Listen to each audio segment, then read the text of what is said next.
শুভ সকাল। সবাইকে আমন্ত্রণ জানাচ্ছি মেরিল মিল্ক সোপবার রাঙা সকাল অনুষ্ঠানে। সুন্দর একটি দিন ভালো কাটুক সবার, সেই প্রত্যাশা জানিয়ে শুরু করছি আমাদের আজকের রাঙা সকাল। 2 ঘন্টা জুড়ে আয়োজন। পুরো রাঙা সকাল পরিবারের সঙ্গে আছি কাজী রওশনরা সাকি, আছি আমি মাসুক। শুভ সকাল আমার তরফ থেকেও। প্রিয় দর্শক, সুন্দর সকাল সুন্দর একটি সূর্যের মাধ্যমে আসলে শুরু হয় এবং এই সকাল থেকেই আমরা আসলে নিজেদের নাস্তা বলি বা অন্যান্য যে কাজগুলো আছে সেগুলো সুন্দরভাবে শুরু করি। নাস্তার কথাটা যেহেতু চলে আসলো, সেহেতু বলতেই হবে যে নাস্তা আসলে এক একদিন এক এক রকম খাবার আমরা খাই যেমন, এবং একই সাথে এক একজন মানুষের রান্নার ধরনও এক এক রকম, এবং রান্নাটা যে এখন একটা শিল্পের পর্যায়ে সেটা আজকে পুরো আয়োজন জুড়ে আমরা জানবো। প্রিয় দর্শক, চলে যাচ্ছি সাকির কাছে। সাকি, শুভ সকাল। শুভ সকাল মাসুক, কেমন আছো তুমি? ভালো আছি, তুমি কেমন আছো? খুব সুন্দর করে নাস্তার কথা বলছিলে, শুনছিলাম। তবে সকালবেলা কি ধরনের নাস্তা হলে আসলে হেলদি হয় সেটা আজকে যিনি আছেন আমরা তার কাছ থেকে মনে হয় জানতে পারবো। নিশ্চয়ই, চলো জানাই কি আছে। চলো। প্রিয় দর্শক, রাঙা সকালের আজকের অতিথি শেফ নিক্কন আহমেদ পিয়াস, চলুন তাকে স্বাগত জানাই। শুভ সকাল। শুভ সকাল। কেমন আছেন? জি আলহামদুলিল্লাহ ভালো আছি, দোয়া। আপনারা ভালো আছেন? আমরা ভীষণ ভালো আছি, রাঙা সকাল পরিবার ভালো আছে। খুব ভালো লাগছে আপনাকে আজকে আমাদের মাঝে পেয়ে। নবাবগঞ্জে জন্ম। জি। নবাবগঞ্জে জন্মের কারণেই কি আসলে পরবর্তীতে নবাবী যে রান্নাগুলো সেগুলোর প্রতি অনেক বেশি ঝোঁক, সেটা আসলে নির্দিষ্ট সীমারেখায় বন্দি না রেখে আপনি ছড়িয়ে দিয়েছেন বিভিন্ন দেশে? আমরা সেই গল্পগুলো শুনবো, কিন্তু একদম শুরুতে আপনার শৈশব সম্পর্কে শুনতে চাই। আসলে আমার ছোটবেলা থেকে শৈশব বলতে মানুষের যে ছোটবেলা, যেটা শৈশবের খেলাধুলা, পড়াশোনা, পাশাপাশি অনেকে গান বাজনা, মানে অনেক ধরনের হেভি থাকে। এই জিনিসটা নিয়ে মানুষের মানে ছোটবেলা থেকে কিন্তু অনেক স্পেরিটা থাকে, বাট আমার শৈশব বলতে কিছু নাই। কারণ আমার শৈশব যখন শুরু হয় তখন থেকে আমার স্ট্রাগল নিয়ে আমি চিন্তা ভাবনা। কারণ যখন আমার মা মারা যায়, তো মা মারা যাওয়ার পর আমার চাচি আমাকে কিছুদিন রাখার পর বাবা আবার সেকেন্ড ম্যারেজ করে। তো তারপর থেকে আমার সৎমার কাছে আমার চলা। তো এটা হয়তো বুঝতে পারবেন যে একজন আমরা বুঝতে পারছি, এবং আমরা সেই গল্প অবশ্যই শুনবো। যেহেতু আপনাকে আমরা জেনেছি যে আপনার বাবা সেনাবাহিনীতে ছিলেন দেশের বাইরে, নিশ্চয়ই খুবই ডিসিপ্লিন মানুষ ছিলেন, তার সম্পর্কে একটু শুনি। আমার আব্বু ছিল হচ্ছে কুয়েতের, মানে কুয়েত আর্মি ডিফেন্সের একজন পার্সন ছিল আর্মিতে। তো আমার আব্বু খুবই একজন মানে আমাদের এলাকার অনেক প্রিমেন্টের একজন মানুষ ছিল। আর সে এমন একজন পার্সন ছিল যে তার ভিতর থেকে সে সব দিয়ে দেয়, মানে আমাদের ফ্যামিলি বা আমাদের পরিবার সবাই। তো আমার আব্বু খুবই একজন ভালো মানুষ, একজন সৎ মানুষ ছিল। তো অনেক দিন কুয়েতে থাকার পরে আমার আব্বু আবার ওখান থেকে রিটায়ার্ড করে। আচ্ছা। রিটায়ার্ড করার পরে আমার আব্বু তারপরে জয়েন করে হলো আপনার সৌদিতে একটা ক্যাটারিং কোম্পানিতে। আচ্ছা আচ্ছা। সৌদি এয়ারওয়েজের। তো আমার আব্বু একজন শেফ, ওটার পাশাপাশি শেফ ছিল। তো ওখানে শেফ হিসেবে জয়েন করে। আচ্ছা। তো ওখানে জয়েন করার পর সে একটা ক্রুজ শিপে যায়। ক্রুজ শিপে যাওয়ার পরে ওখানে থাকার পর তার লাঞ্চে একটা প্রবলেম দেখা দেয়। সে প্রবলেম থেকে সে হঠাৎ করে মানে বাংলাদেশ চলে আসে। আচ্ছা। তখন আমি 2008-এ তখন আমি ইন্টার্নি করে হচ্ছে ঢাকার এজেন্সিতে। আচ্ছা আচ্ছা। তো আমরা একটু ধারাবাহিকভাবেই যেতে চাই। আপনি বলছিলেন যে বাবা অনেক দূরে ছিলেন। দূরে থাকলে যে ভালোবাসা বা আদর মমতা সবসময় কমে তা কিন্তু নয়, অনেক সময় টানটা অনেক বেশি বাড়ে। বাবা দূর থেকেই আসলে কিভাবে আপনাকে প্রভাবিত করতো? না, দূর থেকে বাবা আমাদের প্রভাবিত করতে পারতো না। কারণ ওই সময় আসলে যে আমাদের যে মানে যে সময়টা বাবা বাইরে ছিল তখন মোবাইলের বা আমাদের কলিং এর এতটাই ছিল না, সুযোগটা ছিল। হ্যাঁ, তখন কিন্তু লেটারের সুযোগটা ছিল। তো আমার মাদার যখন সে বলতো তার কাছে, তখন কিন্তু আমরা মানে ওপেনলি কিছু বলতে পারতাম না, কারণ তার লেটারে যে লেখাটা যাইতো সেটাই কিন্তু সে শুনতো আমরা কি করি। বাট আমার একটা বোন ছিল, তো আমরা এক ভাই আর আমার দুই বোন। আচ্ছা। তো আমি যখন ছোট ছিলাম তখন আমার বড় বোন বিয়ে হয়ে যায়। আচ্ছা।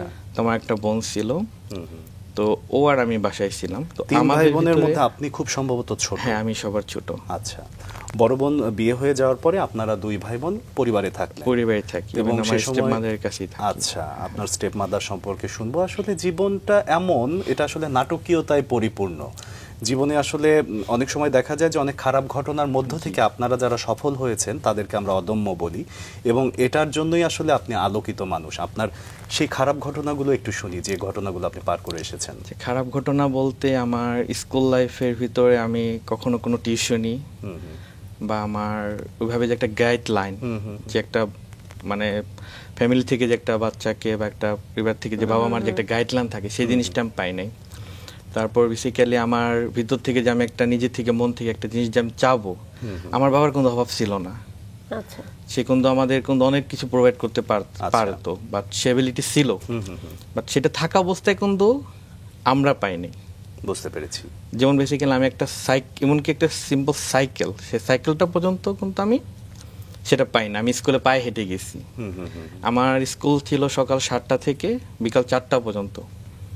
তো আমি যদি 6টার দিকে বাজার করতাম, বাজার করে যখন আমি বাসায় যাই, বাসায় থেকে বাজার রেখে আমার সেই নাস্তা মানে ব্রেকফাস্ট করার টাইমটা ছিল না।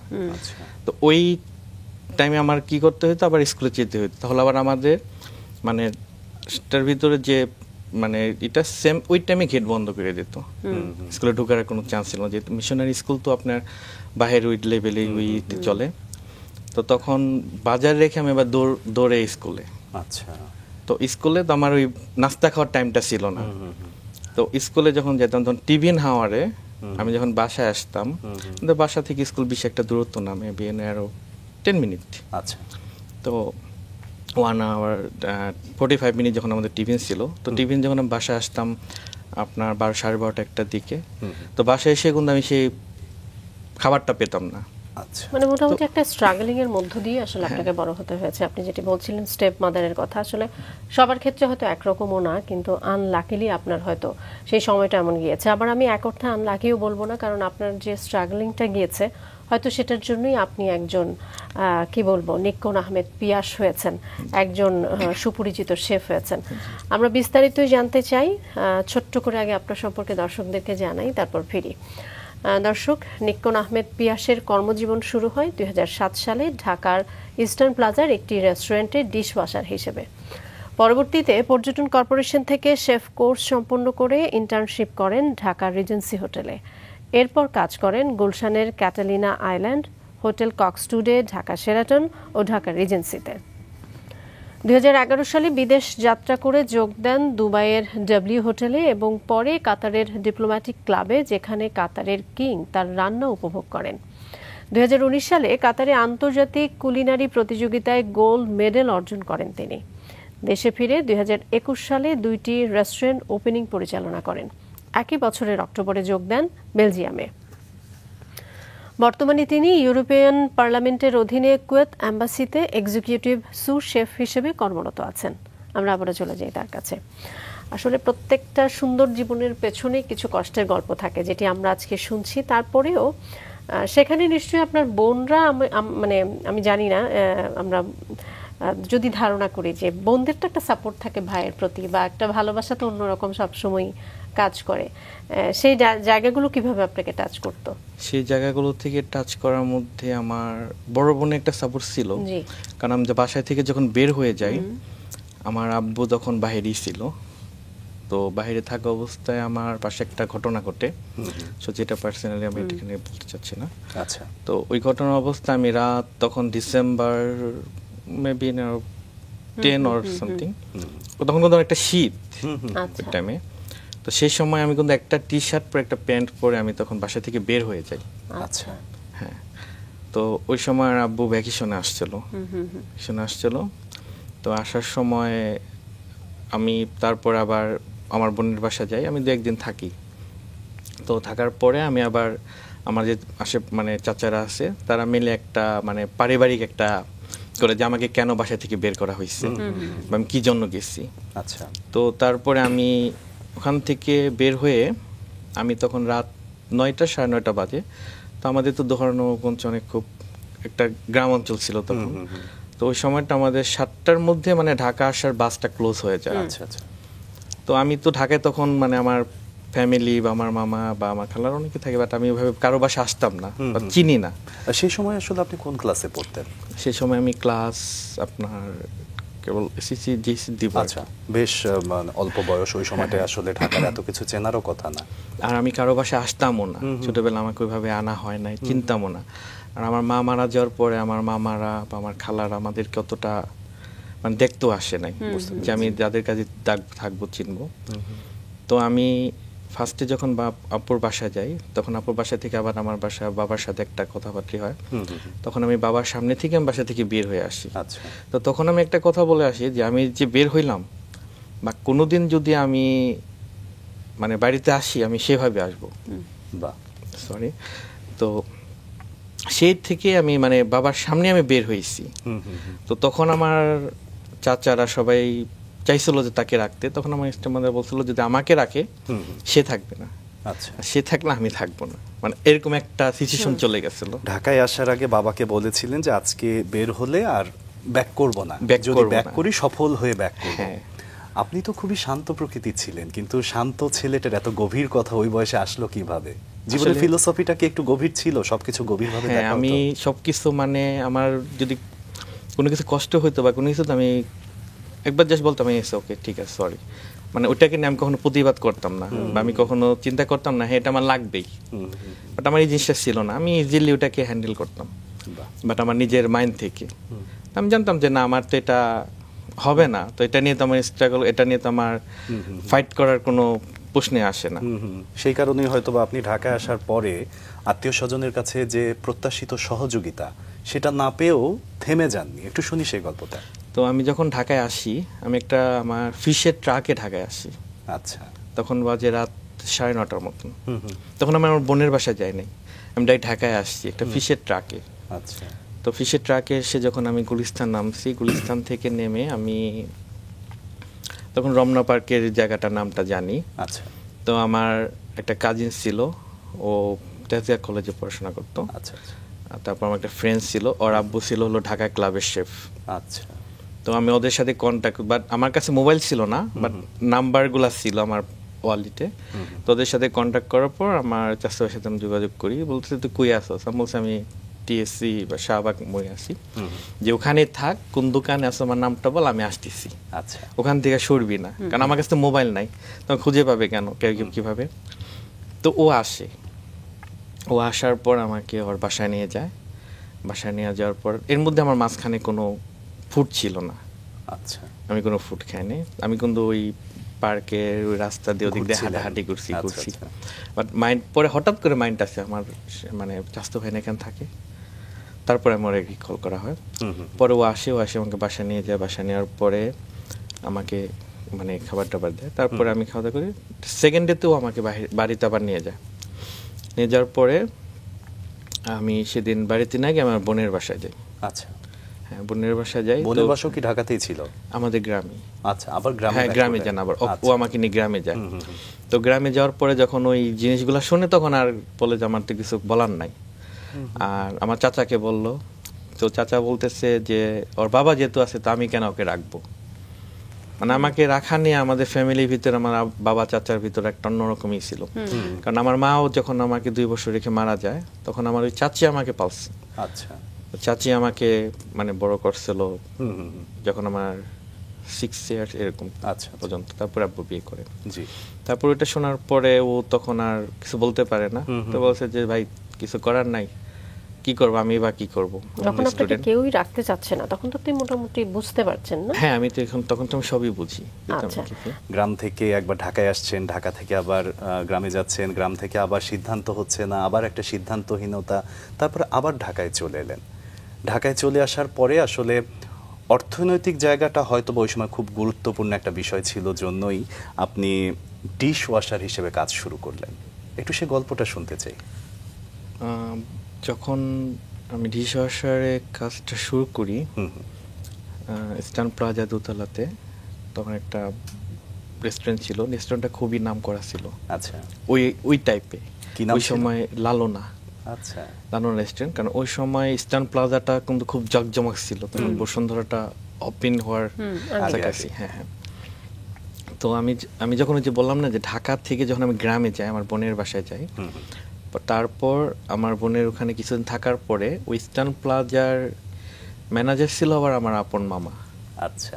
হ্যাঁ, আর পরে আমার আপু তার সাথে একটু যোগাযোগ করে, কারণ তার বাসায় তো আমাকে ওইভাবে, যেহেতু আমার বোনের বাড়ি, সে তো আর আমার ওইভাবে put করবে না।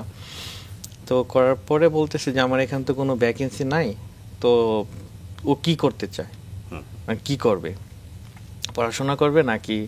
তো আমার আপু বলছে যে পড়াশোনা তো আর এখন তো ওইভাবে ই করতে পারবে না, দেখেন ও যদি করে। তো আমাকে বলছে যে কি করতে চাও, তো আমি বলছি আমাকে যে কোনো একটা কাজ দিলে হবে। আচ্ছা। তখন আমি এটা বলছি যে আমাকে যে কোনো একটা কাজ দিলে হবে, আমি জাস্ট মানে কাজ করতে চাই। তারপর সে আমাকে নিয়ে বলল যে এখান তো আমাদের শুধু ডিশওয়াশারি টি আছে, ওইটাতে করলে আসতে পারে। তো আমি বললাম আমার কাছে কোনো প্রবলেম না, আমি ডিশওয়াশারি করবো। বাহ, চমৎকার। তারপর আমি ডিশওয়াশার চলে আসি, আসার পরে আমি ওখানে ডিশওয়াশার জয়েন করি। তো আমার কাছে কাজটা তো হার্ড লাগে নাই, আচ্ছা। কারণ আমি যতটুকু জানি একজন শেফ হতে হলে, প্রপারলি একজন শেফ হতে হলে তাকে ডিশওয়াশার করতে হবে। এটা রেস্টুরেন্ট থেকে হোক, হোটেল থেকে হোক, বাট হোটেলে ডাইরেক্টলি ডিশওয়াশার যাওয়াটা খুবই টাফ, কারণ এখানে আপনার হোটেল ম্যানেজমেন্ট পড়াশোনা আছে। তো ওই সময়টা তো আমার এটা ছিল না, আমার এই গ্র্যাজুয়েট কমপ্লিটটা বা আমার এইটা তোমার এটা ছিল না। তো আমি তখন চিন্তা করলাম যে আমি এখান থেকে কিছু এক্সপিরিয়েন্স গ্যাদার করি, আচ্ছা 6 মান্থ বা 3 মান্থ, দেন তারপর আমি হয়তো একটা কোনো জায়গায় কোর্স করব।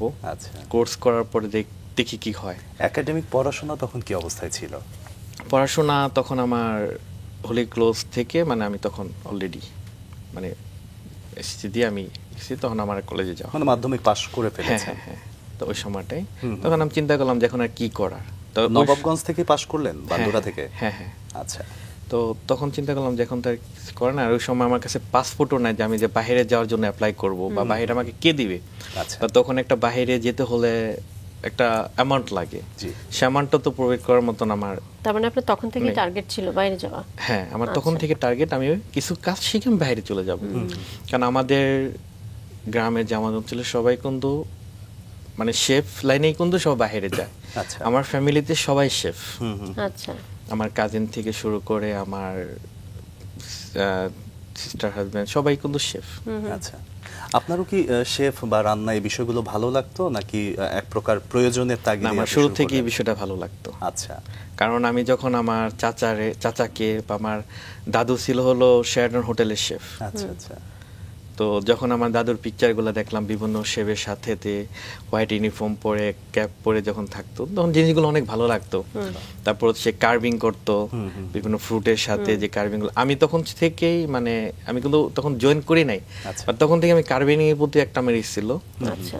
তো কার্ভিং পরিবারে আছে ভালো লাগাটা সেখান থেকেই। আর আমাদের ফ্রেন্ড সার্কেলের মধ্যে কোনো রান্না বান্না কোনো কিছু আমিই করতাম। আচ্ছা। খিচুড়ি রান্না বলেন, রোজ রান্না করেন, বা আমি গর্জে করে বলতাম চল আজকে খিচুড়ি খাই। আচ্ছা আচ্ছা। আমি তখন মানে এটা করতাম। তো তখন আমি ঢাকা আসার পরে যখন চিন্তা করলাম যে না আমার ডিশওয়াশার করলাম আর কোনো প্রবলেম নাই, যেহেতু শেফ হতে হলে একজন প্রপার শেফ হতে হলে ডিশওয়াশারটাকে মাস্ট বি করতে হবে। জি জি। স্টোয়ার যেটা কেবল হোটেল স্টোয়ার, সাস্টেইনেবল ডিশওয়াশার। তো আমি সেই ডিশওয়াশারটা করি। তো ডিশওয়াশার আমি 3 মান্থ করি। তো সেখানে আমার মামা কখনো আমাকে ওইভাবে সাপোর্ট করে না। আচ্ছা। যে আমাকে উপরে তুলে দিবে বা কি তুলে দিবে, বা তার ভিতরে মানে একটি ছিল মানে সে পরিচয় যেটা রিয়েল, সে পরিচয়টা দিতেও তার একটু হয়তো স্বাচ্ছন্দ্য ভাব করতো, যেটা আমার ভাগ্নে সেটাও দিত না। তো সেটাও হতো না। তো এই জিনিসগুলো আমি কখনো মানে আমার মানে মাইন্ডে আনতাম না, যে না এটা আমার লাইফ, কারণ আপনি ছোটবেলা থেকে আমার ফিউচারে এটা গিয়েছিলেন। হয়ে গেছে। তো আমি ডিশওয়াশার করার পরে ওখান থেকে যখন আমি একটু মানে কিচেনের কিছু ইকুইপমেন্টের নাম জানতে পারি, ফুডের ইনগ্রেডিয়েন্টস এর যখন আমি কিছুটা জানতে পারি, তখন আমার মাথায় চিন্তা হলো যে আমি একটা কোর্স করলে জিনিসটা আবার বেটার হবে, কারণ বাইরে গেলে আমার একটা কোর্স সার্টিফিকেট দরকার। জি। তো পর্যটনের শেফ ছিল হলো নাম হলো অজিত গোমেজ। আচ্ছা। হ্যাঁ, তার সাথে হলো আমার বাবার আবার খুব ক্লোজ একটা ফ্রেন্ড। তো আমার এক আঙ্কেল আছে, সে ছিল হলো আপনার ফ্রান্সিস গোমেজ। সে সে সৌদি ইন্টারকন্টিনেন্টাল হোটেলের শেফ ছিল। তো তার সাথে একদিন আমার দেখা হয় হলো পান্থপথে। আচ্ছা। তো দেখা যখন সে হেঁটে যাচ্ছে আমি হেঁটে আসতেছি, তখন হঠাৎ করে আমি মানে আঙ্কেল আপনি এখানে আর তুমি এখানে, তারপরে এই কথা বলতে তারপর তার সাথে একটা চা খাই। পরে আমাকে বললো যে একটা কাজ করো, তুমি আমাদের অজিতের সাথে দেখা করো। আচ্ছা। আমি ফোন করে দিই, তুমি ওর সাথে দেখা করো, আমার নাম যাই বললেই হবে। তো আমি কইছি ঠিক আছে, তো আমি যাচ্ছি। তো আমি তারপরে তার কথা মতো আমি ওদের স্যারের কাছে যাই। আচ্ছা। তো সে যখন আমার আব্বুর নাম শুনছে, তো স্যার তো বলছে তুমি মানে ও কল দিল না কেন, সে তার জানে না যে পারে আমাদের ফ্যামিলিতে কি হয়ে এগুলো আসলে সামাজিকভাবে হ্যাঁ। খুব তো বাইরের আমি মানুষ। তখন ওই জিনিসটা বুঝি নাই, তো আমি বলছি যে আসলে আব্বু তো অনেক বিজি থাকে, সে তো ছুটিতে আসার বেশি নাই। তো সময় তো আমি তাকে বলি না আমার আব্বু তখন মারা গেছে। আচ্ছা। আমার আব্বু মারা 2008-এ তখন। আচ্ছা। তো তখন আমি এটা বলি নাই। তো বলি নাই, তারপরে বলতে চাচ্ছে ঠিক আছে তাহলে তুই দেখি কি হয়। তারপরে যে গমেছে ওখানে আমি করার পরে জাস্ট বেশি না, আমি মাস করার পর আমি ঢাকার এজেন্সিতে যাই। আচ্ছা, কত মাসে কোর্স করলেন? 3 মাসে। 3 মাস। আচ্ছা। সেই বলছে যে একটা শর্ট কোর্স করো জাস্ট। তারপরে আহমেদ সাহেবের সাথে তার সাথে একটি আছে, পরে সেই আহমেদ সাহেবের সাথে আমি করে দিল। তো ঢাকার এজেন্সিতে জয়েন করলেন? হ্যাঁ, ঢাকার কি হিসেবে এজেন্সিতে আমি join ইন্টার্নি, করলেন? ওখানে আমি ইন্টার্নির জন্য জয়েন করলাম। আচ্ছা, ইন্টার্নশিপ হিসেবে। internship, হ্যাঁ।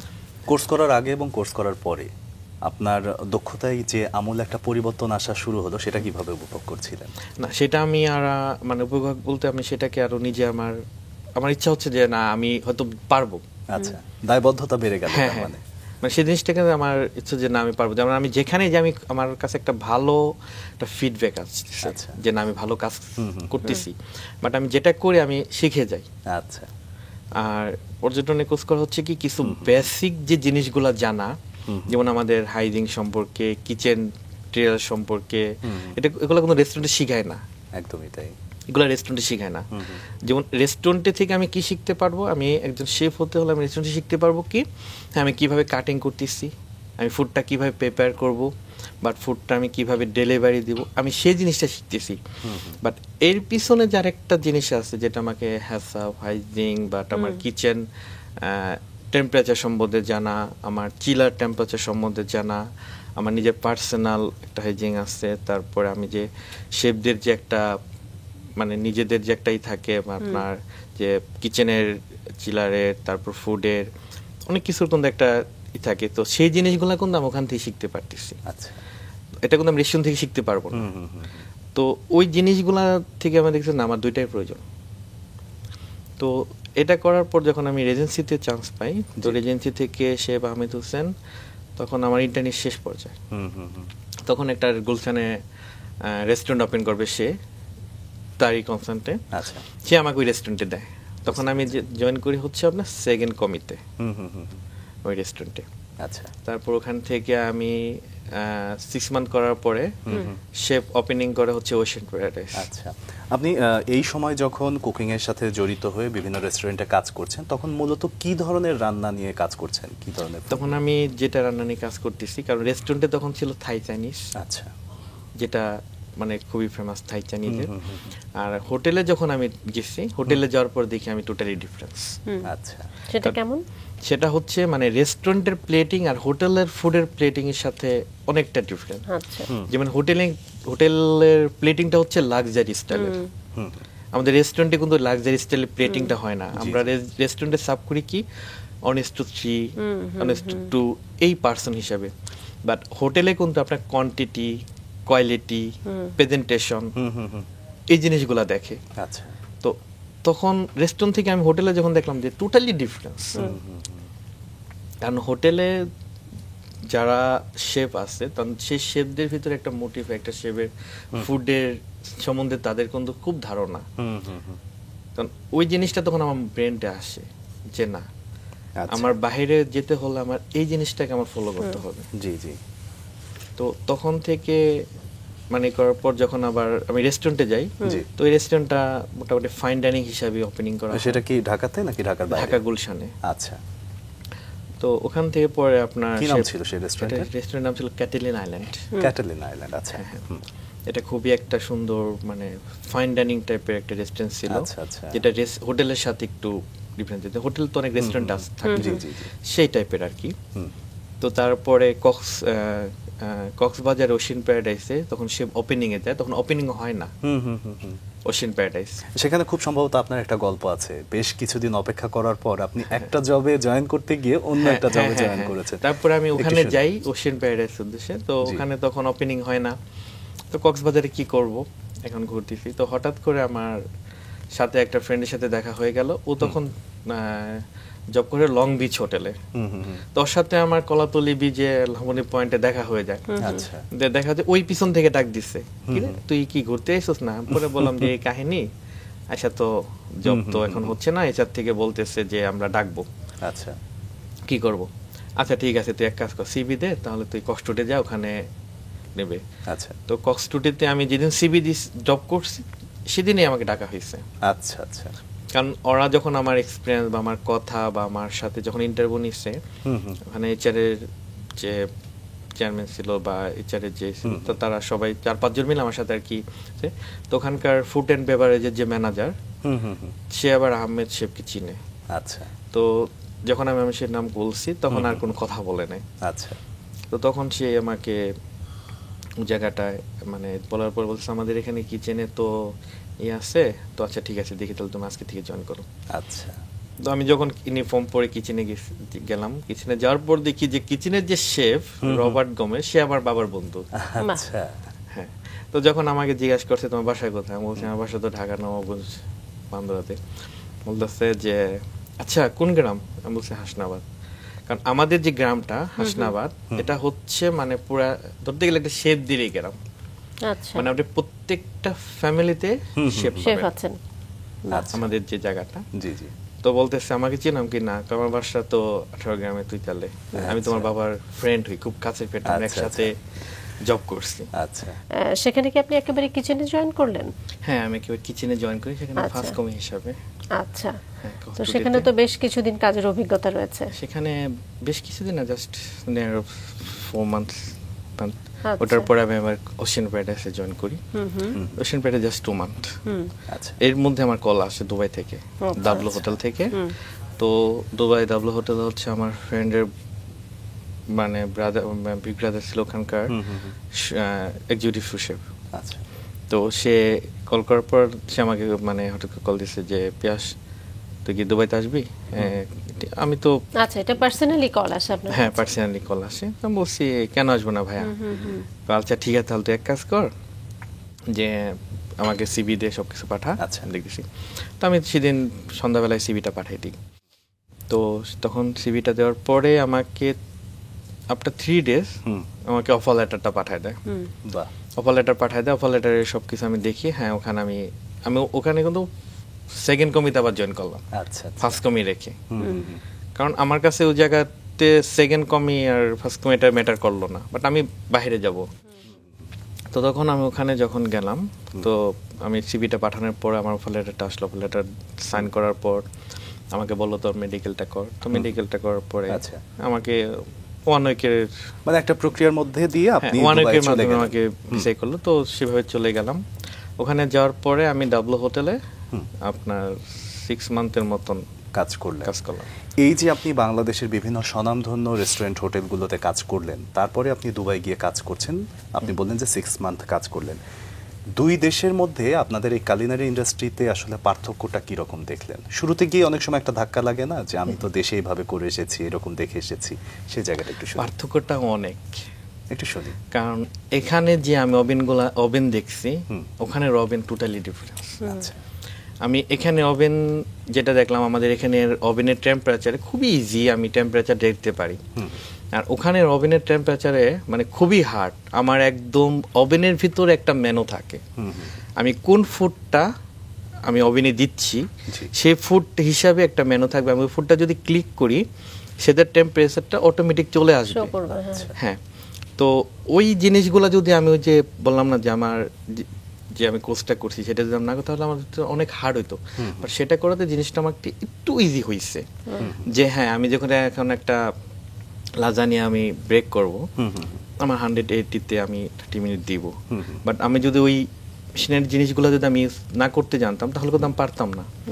তো দেখলাম যে না, এদের ম্যাটেরিয়ালের সাথে আমাদের বাংলাদেশ ম্যাটেরিয়ালের সাথে অনেক কিছু মানে পার্থক্য আবার এখনো নাই। যেমন একটা ব্লাস্ট চিলার, যেটা আপনার ইনস্ট্যান্ট আইস করে ফেলবে টেম্পারেচারের মাধ্যমে, সেটা আমাদের বাংলাদেশে এখন হতে আসছে কোন একটা হোটেলে, তখন ছিল না। তো সেই জিনিসটা তোমার জানা ছিল না, ওটা আমি কিভাবে ওপেন করব, কিভাবে ওটাকে রান করব। তো যখন আমি ওখানে যাই, তখন আমার কাছে আরো মনে হলো কি যে শেফ জিনিসটা মানে শেফ হতে হলে আসলে অনেক কিছু শেখা আছে। শুধু ফুড নিয়ে যে আমি রান্না করব, একদমই না। আমি বার্নের কাছে গেলাম, আমি সস দিলাম, দিলাম, আমি নাড়াচাড়া করলাম, আমি শেফ হয়ে গেলাম, যে না, এটা শেফ হতে হলে আমাকে ওইভাবে প্রিপেয়ার করতে হবে যে ইয়েস আই এম শেফ। কারণ একটা ডাক্তার যখন আপনার ডিগ্রি করে, পড়াশোনা করে, সে কিন্তু সার্জারি ছাড়া কিন্তু সে ডাক্তারের এটা দিতে পারে না যে হ্যাঁ। তো দেখলাম যে না, আমি তাদের প্লেটিং, ফুড কস্টিং, ফুডের কোয়ালিটি, ফুডের কোয়ান্টিটি, তারপরে বিভিন্ন কাটিং এর যে মেথডগুলা, তারপরে কিচেনের অনেক ইকুইপমেন্টের যে মেথড আছে, এগুলার আমাকে নিয়ে অনেক জানতে হবে। আচ্ছা। তো সেই থেকে আমার আরো এক্সপেরিয়েন্সটা আরো বেড়ে যায় যে না, আমার আরো শিখতে হবে। তো তখন থেকেই আমি যখন যাই, তখন দেখলাম দুবাইতে একটা কম্পিটিশন চললো জি জি। হোটেলে। তো আমার সিনিয়র যারা শেফরা আছে তারা ওখানে অ্যাটেন্ড করলো। ওখান থেকে 3 জন দেখলাম যে মেডেল সিটি নিয়ে আসছে, সার্টিফিকেট নিয়ে আসছে। তো কিচেন একটা অন্যরকমই, আচ্ছা। যে কত বড় একটা দিচ্ছে। এটা কি ডাব্লিউ হোটেলে যখন কাজ করছিলেন? আচ্ছা। তো তখন থেকে আমার এটা আসে যে না, আমি একটা কম্পিটিশনে অংশগ্রহণ করতে চান। করব। তো তখন তো দুবাই থেকে আবার কাতার চলে যাই। আচ্ছা। কাতারে যাওয়ার পরে তখন আমি কাতারে, এটা কত সালে?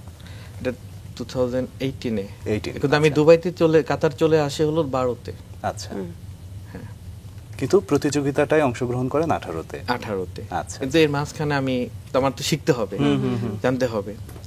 তো যখন আমি ওখানে মানে শিখি বা হোটেলে যখন আমি দুবাই থেকে আসি, আমার শেফ ছিল খুবই ভালো। আচ্ছা। সে লেবানিজ একজন শেফ।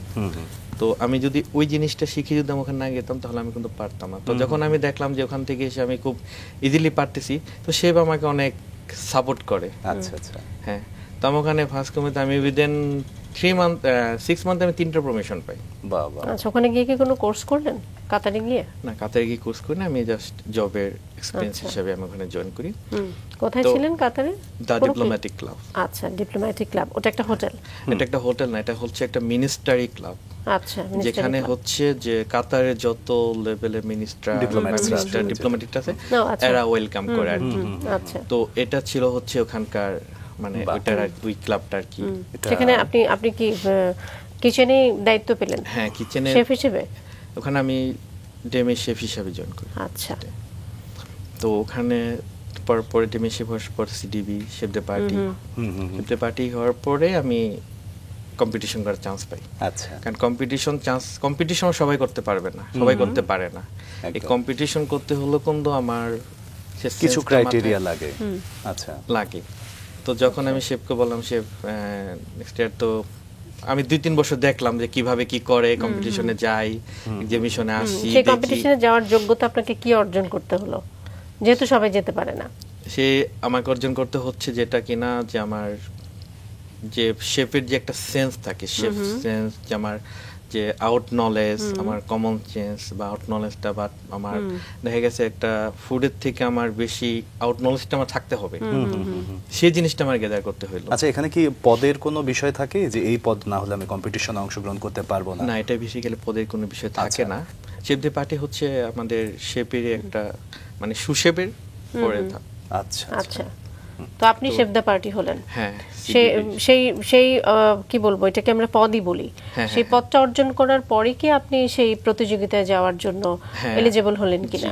আচ্ছা আচ্ছা। তো তখন আমি শেফকে বললাম যে শেফ, আমি শেফ চ্যালেঞ্জ এইটা করতে চাই। হ্যাঁ, এরপরে ওরা পারে, বাট আরো মানে আপনার কমিটি আমি অর্জন করতে পারবে, বাট এটা একটা ধাপ থাকে আমাদের। যেমন কম্পিটিশনে ক্যাটাগরি থাকে, যেমন আপনার 5 main course, live kitchen, chef challenge, plug box, ওয়েল্ডিং কেক, মানে যার যার ডিপার্টমেন্টের থাকে, ice carving, food carving, chocolate carving. আচ্ছা। তো এটা আপনার যার ডিপার্টমেন্ট থেকে যেটার থাকে সেটাতে সে করতে পারে। তো আমার ভিতর হচ্ছে কি আমি শেফ চ্যালেঞ্জ করব, আচ্ছা, অফ দ্য ইয়ার আমি এটা অর্জন করব। তো তখন আমি ট্রেনিং করি। তো এটা একটা ব্ল্যাক বক্সে একটা শেফ চ্যালেঞ্জে আমি 2টা ক্যাটাগরিতে নাম দিই। আচ্ছা আচ্ছা। ওখানে তো যখন আমার রেজিস্ট্রেশন সবকিছু হইলো, তো আমি যে জয়েন করলাম, তো তার আগে তো আমি ফুড এভরিডে, আমি ডিউটির পরে আমি কোন ফুডটা দিব, মানে কোন ফুডটা আমি ওখানে প্রিপেয়ার করব, এভরিডে আমি একটা ফুড বানাই, ওটাকে আমি ধরেন আমাদের একটা টাইমিং থাকে আচ্ছা যে 25-30 মিনিটের ভিতরে আমার 3টা ডিশ বানাইতে হবে। এর ভিতরে হাইজিং, এর ভিতরে আমি কিসে কাটবো, আমার নাইফ, তারপর আমার টাইমিং, আমার সবকিছু কিন্তু এখানে মেন্টাল কথা আমি এভরিডে প্র্যাকটিস করি আচ্ছা, এক 1 মান্থ থেকে। তো সময় ধরে ধরে প্র্যাকটিস করছেন? কারণ আমার ডিউটির পরে আমি যে সময় ওখানে আমি ডিউটির পরে আমি আবার আমার ওইটার জন্য আমি 4 ঘন্টা করে সময় দিই। আচ্ছা 4 ঘন্টা আর কি, এটা যতটুকু সময় লাগে আর কি, মানে কঠোর একটা অধ্যাবসায়ের মধ্যে দিয়ে গেছেন। তো ডিউটির পর আমি বাসায় যাই না, আমি ওই জায়গাটা সময় দিই, আমি নিজে থেকে ফুড দেখি, তারপর আমি কোনটা করলে ভালো হবে, কোনটা বেশি ক্রিয়েটিভিটি হবে। কারণ আমি তো নিজে জানি না ওখানে কোন মানে সব তো মাস্টার আসবে, কার ভিতরে কি আছে। তো আমি এভরিডে মানে প্লেটিং করি, আর প্লেটিং করার পরে আমি ঠিক টাইমের মিটারটা বসে আমি ওই টাইম অনুযায়ী আমি ফুডটা তৈরি করি, যে আমি টাইমের মধ্যে কতটুকু হয়েছে। তো এখন যদি দেখি আমার 5 মিনিট মানে হলো, ওইটাকে আবার চিন্তা করি 5 মিনিট আমি কিভাবে কমে আনবো। চমৎকার চমৎকার, এত আসলে বিষয়ের মধ্যে দিয়ে যাচ্ছেন, প্রস্তুতির মধ্যে দিয়ে যাচ্ছেন। ফাইনালি প্রতিযোগিতাটা কবে হলো? ফাইনালি প্রতিযোগিতা হলো 2018-এ। 2018-এ। এবং আপনার বিষয় ছিল? আমার বিষয় ছিল শেফ চ্যালেঞ্জ। এবং সেখানে প্রতিযোগিতায় যেদিন অংশগ্রহণ করলেন সেই দিনের অভিজ্ঞতা ছোট্ট করে একটু শুনি। সেদিনের অভিজ্ঞতা বলতে, যখন আমি ওখানে এক্সিবিশনে যাই তার আগে তো কয়েকবার দেখে আসছি, জি, বাট ওখানে অনেক বিগ মাস্টার শেফরা আসছে ওয়ার্ল্ডে থেকে। বাহ, ভয় লাগছিল? ভয় তো আছে, হার্টবিট তখন এই যাচ্ছিল। আর আমি যখন কাজ করব আমার সামনে তখন 4-5 জন সেলার থাকবে, জাজেসরা থাকবে। তো মানে এই দিক থেকে আমার নিজেকে আমি ওটাকে মানে মনে করলাম আই ডোন্ট কেয়ার। চ্যালেঞ্জটা কি ছিল একটু শুনতে চাইছি। আমার চ্যালেঞ্জটা ছিল তখন একটা শেফ চ্যালেঞ্জ। শেফ চ্যালেঞ্জে ছিল হলো আপনার একটা ব্ল্যাক বক্স। আচ্ছা, ওখানে ব্ল্যাক বক্সে কি থাকবে আমি নিজে জানি না, সেটা দিয়ে আপনাকে প্রিপেয়ার করতে হবে। হ্যাঁ, সেটা দিয়ে আমাকে প্রিপেয়ার করতে হবে ইভেন 25 মিনিট। আচ্ছা, সেটা দিয়ে ইনগ্রেডিয়েন্টস, সেটা থেকে আপনার কস্টিং, সেটা থেকে আপনার টেস্ট, প্লেটিং, এভরিথিং। খুব ইন্টারেস্টিং। কি ছিল এবং কি তৈরি করলেন? আমি লাকিলি আমি পেয়ে গেছিলাম একটা স্যালমন। আচ্ছা, লাকিলি আমি একটা স্যালমন পেয়ে গেছিলাম। তো আমি স্যালমনের সাথে কিছু গার্ডেন ভেজিটেবল পাইছিলাম, তার সাথে আমি এক প্যাকেট ক্রিম আর জাস্ট মানে নর্মাল যে সল্ট ওটা থাকে না, ওটা আমরা বাইরে থেকে ইউজ করি। জি। তো আর গার্ডেন ভেজিটেবল, স্যালমন আর ক্রিম পাইছি। তো তখনই আমার মাথা আসছে যে আমি এটাতে আমি রোল করে আমি কিছু একটা করব। তো তখন আমি যে ভেজিটেবলটা ছিল সেটা আমি মানে জাস্ট চপ করে ওটাকে আমি দুভাবে একটা লেয়ার একটা রোল করছি, যেটাকে আপনি 3-4টা লেয়ারের মতো একটা রোল করছি। করার পর ওটা ফ্রিজিং এ রাখা মানে করার পরে আমি রোলটা করার পর যে আমি সসটা ওই যে ফিশের যে টেক্সচারটা থাকে আমি যেটা দিয়ে গ্রিল করছি ওই ফিশের টেক্সচার দিয়ে আমি একটা সস তৈরি করি। আচ্ছা, দিয়ে তো ওই সসটা দিয়ে আমি ফিশটাকে মানে আনার জন্য আমি করি। তো করার পর যখন আমার জাজ যখন ওটা মানে খেয়েছে বা টেস্ট করছে তখন করার পরে বলছে যে ইউর বেস্ট। এটা বলার পর যে শুধু এটাই বললো, আর কিছু বললো না। তো তখন যখন মানে পুরস্কার দেওয়ার জন্য আসছে সার্টিফিকেট নিয়ে যাওয়ার জন্য, তো আমি তো অনেক আমি পাবো না, মানে আমি জানি আমি পাবো না, কারণ আমার থেকে অনেক বেটার করছে। আচ্ছা, কিন্তু আপনাকে তো বলা হয়েছিল যে ইউ আর দ্য বেস্ট। হ্যাঁ, এটা বলে ওরা। আচ্ছা আচ্ছা, অ্যাপ্রিশিয়েট করেছে তারা। হ্যাঁ, তো আমার থেকে অনেক বেটার করছে। কিন্তু ওখানে শুধু যে আমি প্লেটিং বা আমার ফুড এটা দেখবে না, ওরা দেখবে ওখানে আমি কিভাবে প্রেজেন্ট করছি, আমি ওই কিচেনটাকে কিভাবে কাজ করলাম, হ্যাঁ আমি কি ক্লিন রাখছি, আমি কি হ্যান্ড গ্লোভস চেঞ্জ করছি, আমি কি সেম যে সি ফুডে যে মানে ফিশটা কাটিং করে আমি ওই ফিশে বুটি কাটিং করছি, আমি ফিশটা কি হাত দিয়ে উঠাইছি না আমি ফিশটা টাং দিয়ে উঠাইছি, মানে এই জিনিসগুলো ওরা ফলো করে। এই কাজগুলো দেখে কিন্তু ওরা মার্কটা দেয়। তো আমি জানি না, তো তখন আমি সেকেন্ড হই। আচ্ছা, 2018-এ। ফার্স্ট কারা হলো? হ্যাঁ, ফার্স্ট হলো আপনার গ্রিকের একটা শেফ। Silver medal. আচ্ছা, এবং সেটা এখানেই আছে, আমি একটু দর্শকদেরকে দেখাতে চাই। আমরা এতক্ষণ যে গল্পটা শুনলাম সেখানে আপনি একটি মেডেল পেয়েছেন, আমরা একটু দেখাই। সেই সময় আমি সেকেন্ড হই। তো সেকেন্ড হওয়ার পরে আমার ভিতরে আসলো না আমি ফার্স্ট হব। তো তখন থেকে আমার মনে হলো ওটা ছিল না আমি আপনার ফার্স্ট কম্পিটিশন। হ্যাঁ এরপর আপনি আরো একটা কম্পিটিশনে গেলেন। হ্যাঁ মানে তখন হচ্ছে না আমি সেকেন্ড, আমি ফার্স্ট হবো, আচ্ছা, মানে আমার ভিতরেই আসছে যে নেক্সট ইয়ার আমি ফার্স্ট হবো। পরে আমি শেফকে এসে বলে, শেফ আমি নেক্সট ইয়ার আবারই করবো। All day any time, no problem. সে আমাকে এটা বললো যে ওকে। সো 1 ইয়ারে শুধু আমি চিন্তাই করছি, মানে যখন এটা শেষ হয়েছে তারপরে থেকে অলরেডি আমার ভিতরে আসতেছে যে নেক্সট ইয়ার আমি কি করবো, নেক্সট ইয়ার আমি কোনটা করবো, নেক্সট ইয়ার আমি কোনটা করবো। বাহ। তো নেক্সট ইয়ারে আমি ব্ল্যাক বক্স আনি, নেক্সট ইয়ারে আমি ডাইরেক্ট নিচে একদম শেফ চ্যালেঞ্জ করবো। এখানে মানে একটি আছে যে শেফ চ্যালেঞ্জ। তো নেক্সট ইয়ারে আমি যখন শেফ চ্যালেঞ্জ করলাম, এই রেসিপিটা আমার একজন শেফ আছে, সে শ্রীলঙ্কা। শেফ চ্যালেঞ্জটা কি, মানে এটা কি কোনো রেসিপির চ্যালেঞ্জ নাকি? রেসিপি চ্যালেঞ্জ প্লাস শেফদের একটা চ্যালেঞ্জ থাকে। আচ্ছা, আমরা 10 জন একসাথে দাঁড়াবো, সেটা থেকে ওরা আমাকে রেসিপি দিবে, দেওয়ার পরে তো ওখান থেকেই আসবে, সেখানে আর কি নিজের অ্যাক্টিভিটি দেখাতে হবে। আচ্ছা, আমরা গল্প করবো। এর মধ্যে একটা ডিশ চলে আসছে আপনার হাতে তৈরি, যেটি আপনি বলছিলেন যে যেটি সকালে ব্রেকফাস্ট, লাঞ্চ, ডিনার সব সময় আসলে এটা করা যাবে। আমরা সেটা নিয়ে কথা বলবো। তার আগে যে বিষয়টিতে ছিলাম যে আপনি দুটো মেডেল পেলেন, একটা সিলভার 2018-তে, তারপর 2019-এ এসে গোল্ড মেডেল। একটু ছোট্ট করে জাস্ট আসলে সেই অনুভূতিটা শুনবো এবং একই সঙ্গে দর্শকদেরকেও আমি দেখাবো। প্লিজ বলুন। যখন আমার শেফ মানে মাথায় তো ছিল যে আমি শেফ চ্যালেঞ্জ করব। জি জি, এটা তো শেফ চ্যালেঞ্জ ছিল হ্যাঁ আপনার। হ্যাঁ। তো তখন আমি 19-এ যখন জয়েন করি শেফ চ্যালেঞ্জ, তখন আমি একটা মানে একটা ক্যানাইফি ফুড নিই। আচ্ছা আচ্ছা। হ্যাঁ, তো শেফ চ্যালেঞ্জ থেকে এখন কে কি আনবে সেটা তো আমি জানি না, আমাদের চ্যালেঞ্জ তো শেফদের চ্যালেঞ্জ। জি, তো তখন আমি একটা ক্যানাইফি ফুড নেই। তো ক্যানাইফি ফুডটা আমি একটা উইনিক টাইপের একটা ই করি, যেটা কিনা আপনার মানে একটা ফিশ দিয়ে আমি একটা ক্যানাপি তৈরি করি, যেটা আপনার ছোট ছোট ভেজিটেবল ছোট ছোট দিয়ে সুন্দর মানে চিটিং করে আমি এটা 3টা প্লেট করি। এবং আমার মানে যারা আছে তাদের 5 মিনিট 7 মিনিট ওভার হয়ে গেছে, বাট আমি আরো 5 মিনিট লেসে জিনিসটা কমপ্লিট করে ফেলি। ইভেন আমার হাইজিন, আমার সবকিছু থেকে ওভারঅল এসে সবকিছু মেইনটেইন করে আপনি সাকসেসফুলি রান হ্যাঁ করেন। হ্যাঁ।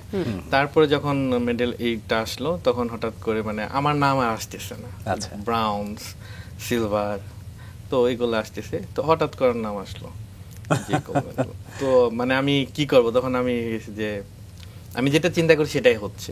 চমৎকার। তো সেক্ষেত্রে থেকে আমার তখন গোল্ড মেডেলটা পাওয়া। আচ্ছা জি, এবং আপনি বর্তমানে কাজ করছেন বেলজিয়ামে, ইউরোপিয়ান পার্লামেন্টের অধীনে একটি কুয়েত এম্বাসিতে আপনি রয়েছেন। আমি একটু জানতে চাই যে এম্বাসিতে কাজ করছেন, তারা তো আরবিক খাবারটাই হয়তো বেশি নিয়ে থাকেন, নাকি বিভিন্ন দেশের ডিশ আপনাকে তৈরি করতে হয়? আজকে যদিও আপনি নিয়ে এসেছেন আমাদের জন্য ফরাসি একটি ডিশ, তারপর আমরা ডিশে আসবো। জি, না আমি যেহেতু ওখানে কুয়েত এম্বাসিতে, জি, ওখানে আপনার মিক্স টাইপের গেস্ট আসে, যেহেতু ইউরোপিয়ান কালচারে। তো যে আমি আপনার ইউরোপ, আরবিক, তারপরে আফ্রিকান, জি, আমেরিকান, যেমন আমাদের ওয়ার্ল্ডের কিন্তু কুইজিন 5টা কুইজিন থাকে, সে 5টা কুইজিনই আমরা ওখানে সার্ভ করে থাকি। আচ্ছা, কারণ আমরা তো সব মিক্স গেস্ট ডেলিগেশনদের সাথে আমরা ডিল করি, আমাদের এটা জানা প্রয়োজন। তো সেক্ষেত্রে বেশিরভাগ অ্যারাবিক কুইজিনটাকে আমরা ওটাকে মডিফাই করে একটা প্রেজেন্টেশন ভাবে একটা সুন্দর একটা ইতে নিয়ে আসি হবে। আজকে যে খাবারটি এনেছেন এটি কোন দেশি খাবার? এটা হচ্ছে একটা ফরাসি টার্ট, এটা হচ্ছে গ্রিস, যেটা ফ্রেঞ্চরা খুব লাইক করে। এটা আপনার ব্রেকফাস্ট, লাঞ্চ, ডিনার 3টাতেই দিতে পারবেন। কি কি আছে? আমরা যেহেতু 3টা মেনুতে এটা রাখতে পারবো, কি কি আছে এটার ভিতরে? আপনার মানে টার্টের যেটা সেটা জাস্ট একটা ফ্লাওয়ার, আমাদের নরমাল যে flour, water, just oil and salt, এটা দিয়ে একটা ডো বানিয়ে এটা হাফ আওয়ার রেখে দেওয়া হতে হয়। তারপর টার্টের যে শীট থাকে ওটার ভিতরেই করে এটাকে ব্রেক করা হয়। ব্রেক করার পরে উপরে যে ফিলিংটা দিই ওটা হচ্ছে আপনি যে কোনো অপশনাল ভেজিটেবল দিতে পারেন, চাইলে আপনি ফিশ দিতে পারেন, বা আপনি যদি চিকেন বা সেটা যে লাইক করেন আপনি এটাও দিতে পারেন। তো এখানে যেমন আমি ভেজিটেবল দিছি, তো ভেজিটেবল একটা হেলথির ভিতরে পড়ে। ফিশও দেয়া যাবে? হ্যাঁ, ফিশও দেয়া যাবে। সেটা কি আলাদা বার্ন করে নিতে হবে এরকম কিছু? না, ফিশটা কুক করে নিতে হবে। আচ্ছা, এটার সাথে তো আপনি চাইলে, অনেকে আছে যে মিল্ক, কেউ ক্রিম অ্যাড করে, শুধু মিল্ক দেওয়া হবে। আবার কেউ যদি বলে যে আমি ক্রিমে দিব, টেস্টের স্ট্রাকচারটা একটু বেশি আসবে ক্রিমের জন্য, তাহলে সেক্ষেত্রে হাফ হাফ দিতে হবে। আচ্ছা, ক্রিম আর মিল্কটা, তাহলে আচ্ছা। টেস্ট আসবে। সাথে কিছু স্টিক দেখতে পাচ্ছি এবং হ্যাঁ, সাথে কয়েকটা চিপসও দেখতে হচ্ছে পাচ্ছি। Corn chips. কর্ন চিপস, হ্যাঁ, আচ্ছা। Corn chips. আর এটার সাথে যাবে আপনার পারমিজন চিজ, আর হচ্ছে আপনার মজরেলা চিজ। পারমিজন হচ্ছে আপনার চিজের এটাকে হার্ড করবে, আর মজরেলাটা উপরের এটাকে ছোট সফট করবে। তো দুটো কম্বিনেশনে চিজ কেটার প্রয়োজন পড়ে। আচ্ছা, তারপর এটা করার পর আপনার 180-তে আমি যদি একটু ব্রেক বেশি চাই তাহলে আমি 35 মিনিট দিতে পারি। আচ্ছা। আর যদি বলি যে না আমি একটু সফট খাবো তাহলে আমি 30 মিনিট ব্রেক করতে পারি। সেক্ষেত্রে টেস্টের কোনো পার্থক্য আসছে? যদি আপনি একটু বেশি গ্রিল হয় সেক্ষেত্রে একটু বার্ন টাইপের টেস্ট আসবে। আচ্ছা। আর যদি একটু তখন আপনার ক্রিমে যে টেক্সচারটা যেটা আছে সেই টেস্ট। এখানে যে সল্ট আপনারা দিচ্ছেন, এখানে কি শুধু হোয়াইট সল্ট ইউজ করা হচ্ছে না অন্য কোনো সল্টও আছে? হোয়াইট সল্ট ইউজ করা হচ্ছে। আর কেউ যদি হোয়াইট সল্টকে অ্যাভয়েড করে তাহলে সেক্ষেত্রে সি সল্ট, তারপর মিক্স সল্ট, তারপরে আপনার পিঙ্ক সস সল্ট যেগুলো থাকে সেগুলো ইউজ করতে পারে। আচ্ছা, এটা কি শুধু ইউরোপেই মোটামুটি মানে ফেভারিট একটা ডিশ, নাকি আসলে শুধুমাত্র এটা ফরাসির জন্য বিখ্যাত? এটা ফরাসির জন্য বিখ্যাত, বাট এটা এখন অল দ্য ওয়ার্ল্ড সবাই পছন্দ করে, সবাই লাইক করে এই ডিশটা। আচ্ছা, এটার কোনো নাম আছে? এটা হচ্ছে আমি যেটা রোস্টেড ভেজিটেবল কুইজ আচ্ছা, যেটাকে বলে। আচ্ছা, হ্যাঁ। দারুণ। আর এটার সাথে আপনি যদি ব্রেকফাস্টে নেন, ব্রেকফাস্টে নেন আমি যেভাবে করছি সেভাবে। যদি আপনি লাঞ্চে নেন, লাঞ্চে এটার সাথে আপনি একটু গার্ডেন ভেজিটেবল গ্রিল এটা দিতে পারেন যেহেতু ভেজিটেবল। আচ্ছা, যদি আপনি ডিনারে নেন, ডিনারে নিলে এটার সাথে আপনি যে কোনো একটা সাইড আপনার ধরেন মানে চিকেনের বা একটা কি সেটার সাথেই করতে পারেন। বুঝতে পেরেছি, দারুণ, চমৎকার। আমরা আপনাকে যতটুকু জেনেছি তার মধ্যে আরো একটা সুন্দর বিষয় আমরা পেয়েছি, সেটা হচ্ছে কাতারের কিং এর সামনে নিজের রান্না পরিবেশনের যে ব্যাপারটা ছিল সেটা একটু শুনি। এটা তো অবশ্যই আপনার জায়গা থেকে আপনার একটা আনন্দের বিষয়। এটা তো খুবই আনন্দের বিষয়, এবং কিং এর তো একজন পার্সোনাল শেফও থাকে। আচ্ছা, তো সেই শেফ এসে আমাকে বলতেছে যে কিচেনে যে তুমি এই ফুডটাই করো। আচ্ছা, আচ্ছা, কি ফুড ছিল সেটা? সিম্পল, মানে কিছু না, জাস্ট স্পিনাচ। আচ্ছা, আমাদের যে বেবি স্পিনাচটা আছে সেই স্পিনাচটা জাস্ট আপনার বয়েল ওয়াটারে জাস্ট 30 সেকেন্ড, আচ্ছা, 30 সেকেন্ড ওটা দেওয়ার পরে জাস্ট ওটা আপনার যে টমেটো, তারপর কিউনি, স্মল বেবি মাশরুম এটার সাথে টোস্ট করে জাস্ট একটু ভেলসামে ক্রিম থাকে সেটা দিয়ে জাস্ট ডিং করে পরিবেশন। এটাই জাস্ট সিম্পল জিনিস। আচ্ছা, মানে পুরো ডিশটাই আপনি তৈরি করলেন? হ্যাঁ। কোনো ফিডব্যাক পেয়েছেন? ফিডব্যাক সম্পূর্ণ শেষ করছে। আচ্ছা, বাহ, এটাই ফিডব্যাক। চমৎকার, চমৎকার। এবং একই সঙ্গে আমরা যেটা জানি যে আপনি আসলে চান যে রাজ পরিবারের মতো খাবার বাংলাদেশের মানুষও কোনো না কোনোভাবে উপভোগ করুক, এটা আপনার একটা চাওয়া। এই চাওয়া পূরণে কি কোনো পদক্ষেপ বা কোনো চিন্তা ভাবনা আছে কিনা জানতে চাই। এই চাওয়া পাওয়া থেকে পদক্ষেপ চিন্তা ভাবনা আছে। তো এটা এখন আমি যখন চাচ্ছি যে না এটা নিয়ে কাজ করব, তো এখন বাংলাদেশে কিন্তু আমাদের শেফ সোসাইটি বা শেফিগুলো অনেক ডেভেলপ হয়েছে, অনেক। রিসেন্টলি আমি আপনাদের একটা প্রোগ্রামও দেখছি যেটা আপনার শেয়ার আধুনিক। জি জি জি, এখান থেকে কিন্তু আমি যারা পার্টিসিপেট করছে তাদের ট্যালেন্ট দেখে আমি খুব হতভম্ব হয়ে গেছি যে আমাদের দেশে কিন্তু এই ধরনের ট্যালেন্ট শেফ হচ্ছে।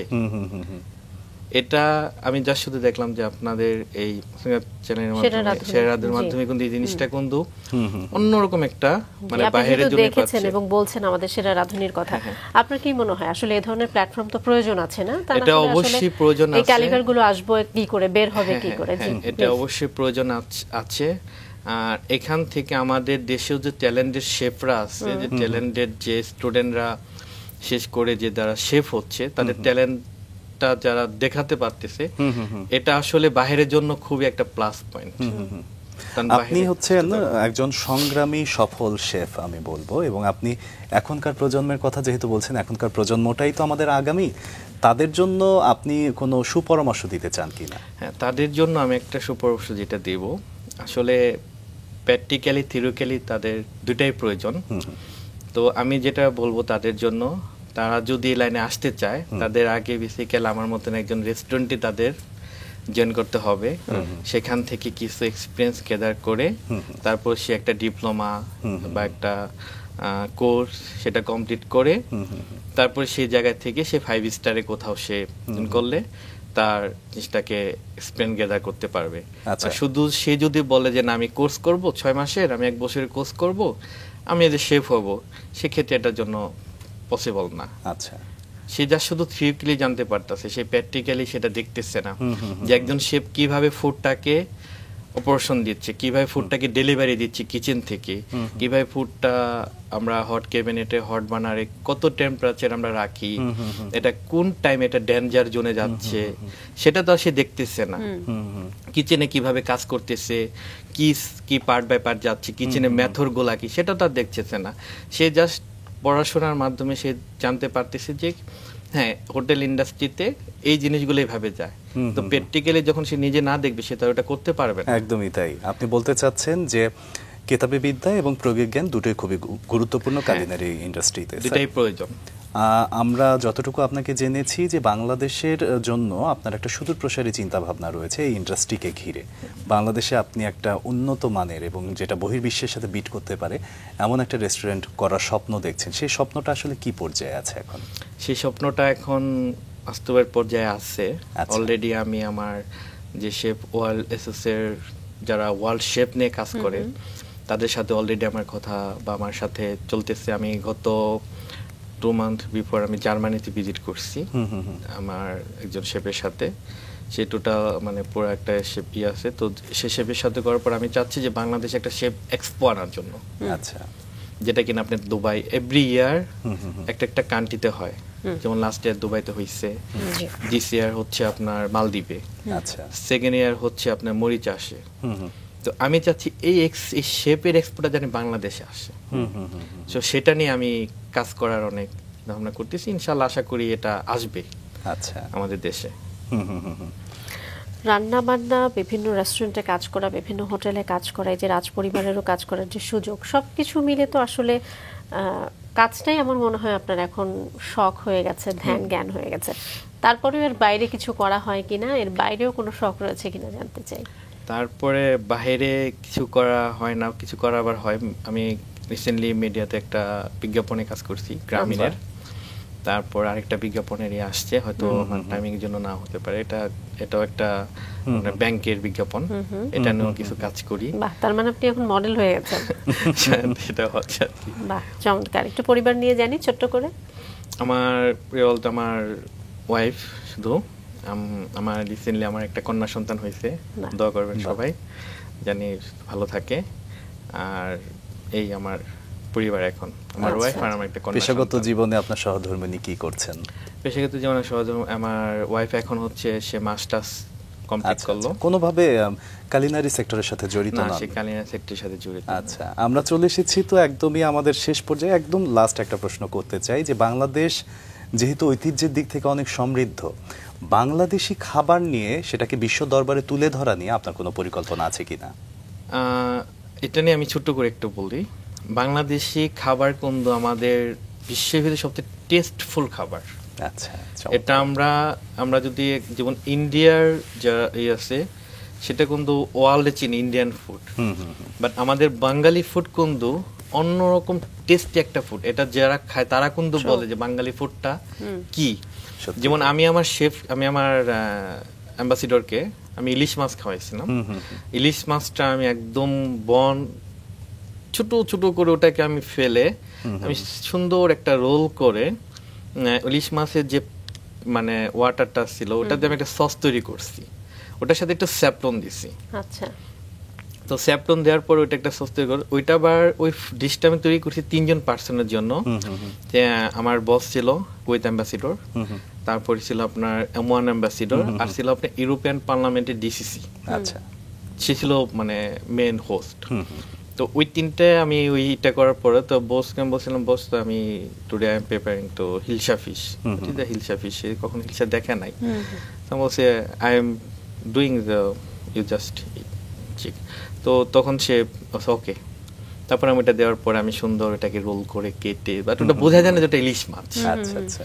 তো আমি আবার যে ওয়াটারটার সাথে আমি একটু মাছটা স্পেস দিয়ে আমি একটু সুশালি যে ভাবটা আছে সেটা দিই, সাথে আমি দিয়েছি হলো ক্যারট রাইস। আচ্ছা, সাইড গার্নিশ হিসেবে ক্যারট রাইস, আর দিচ্ছি আপনার রোস্টেড পটেটো। তখন ওটার সাথে তো সেটা খাওয়ার পর বলতেছে যে আমাকে আসার পর বলতেছে পিয়াস এই ফিশটা আজকে খুবই হয়েছে, মানে সব পুরোটা ফিনিশ করছে। তারপরের পার্টিতে আমি ওই ফিশটা মেনুতে দিই। বাহ। তো আমরা চাইলে মানে আমাদের দেশের ফুডও কিন্তু মানে ওইভাবে প্রেজেন্টেশন করে ওয়ার্ল্ডের সাথে আমরা প্রেজেন্টেশন করতে পারি, বাট এটা যদি আমরা না করতে হলে আমাদের নিজেদের ব্যর্থতা, কারণ আমরা এই ফুডটাকে আমরা ওয়ার্ল্ডে প্রেজেন্ট করতে পারতেছি না। সত্যি তাই, এবং আপনাদের মতন শেফরাই হয়তো একসময় আমাদের এই বাংলাদেশি খাবারগুলোকে বিশ্ব দরবারে এভাবেই পরিচিত করে যাবেন। আপনার কাছে অনেক ধন্যবাদ, আমাদেরকে আজকে সময় দিয়েছেন, অনেক অনেক শুভকামনা ধন্যবাদ আপনার জন্য। আপনাদেরকে ধন্যবাদ, মাছরাঙা টেলিভিশনকে ধন্যবাদ আমাকে এখানে আনার জন্য।